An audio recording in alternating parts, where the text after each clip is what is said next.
Hi everyone, this is Brenda from Crooked River Homestead. Welcome to my camper kitchen.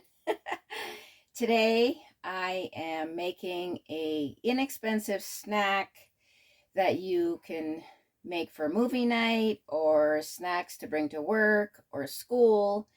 And also around this time of year would be a great gift idea.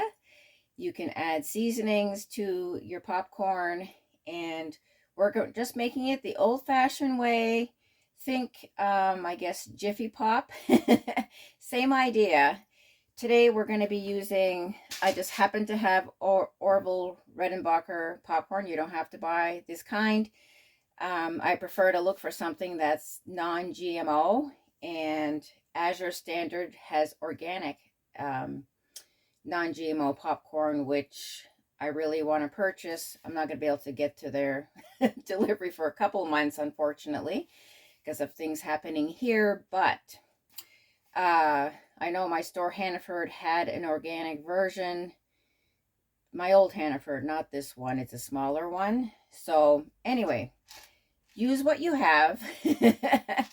And I prefer to use olive oil.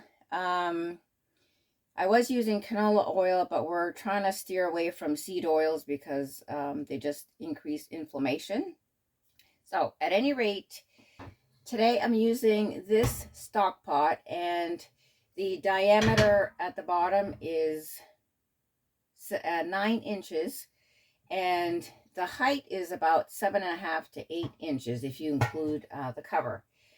I do have another pot that has the same diameter bottom, but if you're you may run out of space for your popcorn if it's a shorter pot. And so I find this one works really well for me.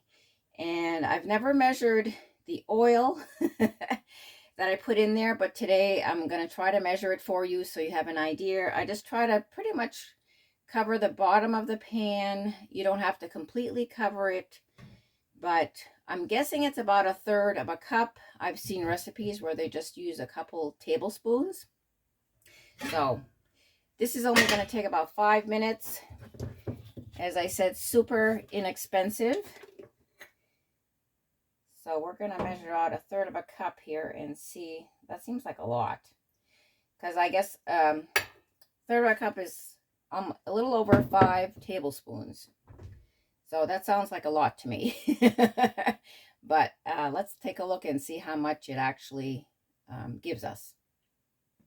Okay, here's our pot, and yeah, you don't need that. This is about how much I usually put. So that was like half of the 1/3 of a cup. So it's probably like 2 to 3 tablespoons, and that's all we need. And popcorn, again, I don't measure it. I just fill the bottom of the pot. Oh, we used up the last of that one. We need some more.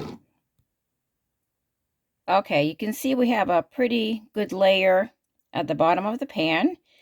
And we're going to get this pot heating up. Okay, we're going to put our cover on and putting it on high. Just giving it a little stir here. Getting my pot holders. So the key to keep this popping, we're going to be pretty much moving the pot continuously, so the kernels all pretty much pop at the same time, and they're all getting excited in there at the same time. So, and you're going to need pot holders because there will be some steam coming out of the edges of the pan. One thing I have noticed, I used to keep my popcorn in the freezer, and because of space here in our smaller fridge and freezer, I have not been keeping it in the camper. So I am getting almost a full pot, but before, I mean, if I went a little overboard with the kernels, the cover would start lifting up. So I don't know if that has anything to do with it, but since I've started making popcorn again, something that I've noticed. So I'm not continuously stirring it now. I'm just kind of waiting. You're going to start hearing the kernel sizzling a little bit. So like I said, it's kind of like the Jiffy Pop. You're always like moving it and heating up all those kernels. So I did recently upgrade my oven mitts. I had a pair from Pampered Chef, which I've had for at least 20 years, and I really love them. They last a long time, but they were kind of done. They were a cream color, and they had, you know, stains on them, burn marks, and so forth. And most recently, Tim started using them for grilling. I'm like, okay, I don't have place in a drawer to put them, so I had to hang them all on the wall, and I didn't want to be looking at those ugly oven mitts anymore. However, Pampered Chef doesn't offer them anymore. I know I had bought a pair for my son when he first got married, probably about 15 years ago, and he's still using his. But now they don't offer the cloth ones. They have silicone ones, and I like to have some. I don't want a stiff silicone mitt. That's just my preference. But these have worked really well at keeping the heat out. That's why I really love the Pampered Chef ones, because they were nice and thick, and I never got burned. But I'll leave a link down below in case you are interested in these. They have like little silicone things so to help with the grip. You can see that the print is a little shiny. All right, so I'm hearing some sizzling, so we're gonna be pretty much moving the pot continuously. You don't have to like go crazy, but just to keep them moving in there, and you can hear some are starting to pop a little bit. There we go.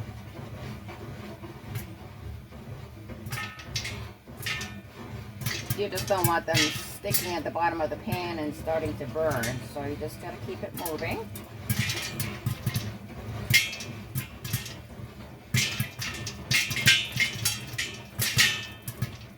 So we're just going to keep this going until the popping slows down, which shouldn't be too long.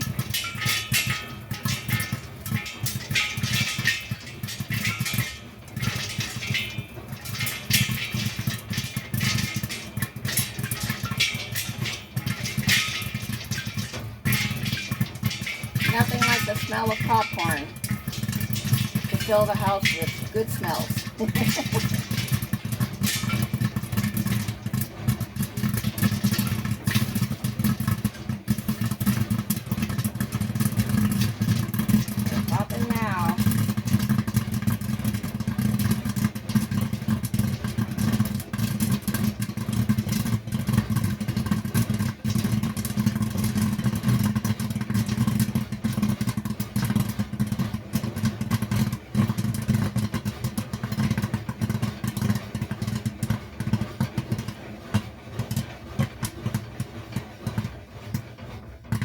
Slowing down now, so I'm just going to shut off my heat, but there's still heat coming from the rack here on the stove.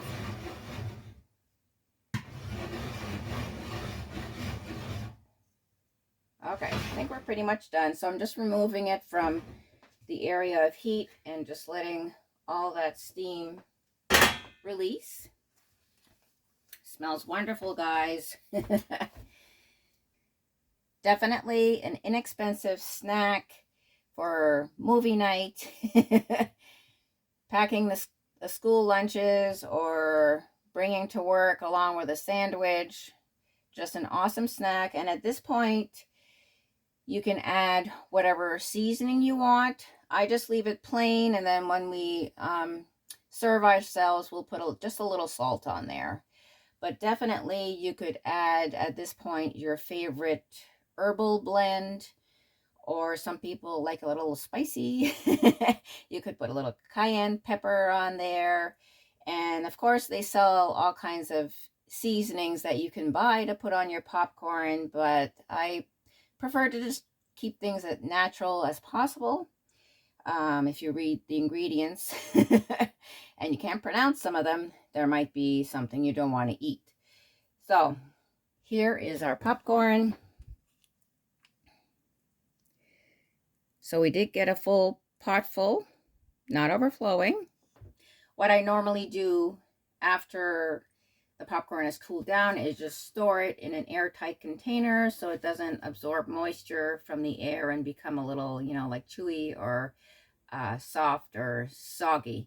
And it'll stay nice and crunchy in here for the next time you want some popcorn.